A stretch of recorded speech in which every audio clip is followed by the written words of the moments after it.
আজ আমি বানাবো গাজরের হালুয়া। এটা নিয়ে নিয়েছি। এখানে রাখা আছে গাজর। 5টা গাজর নিয়ে হালুয়া বানাবো।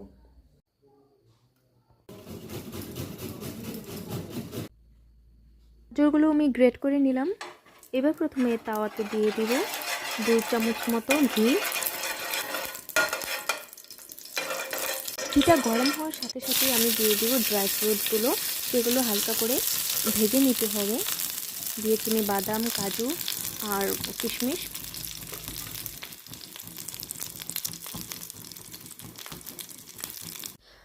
থেকে যাওয়া ঘিতেই আমরা দিয়ে দিব গাজর, গ্রেট করা গাজরটুকু সম্পূর্ণটা দিয়ে দিব। দিয়ে হালকাভাবে নাড়াচাড়া করব 2 মিনিট। তারপর 5-6 মিনিট মতো আমি এটাকে ঢেকে রেখে দেব। তারপর এটার মধ্যে দিয়ে দিব পরিমাণ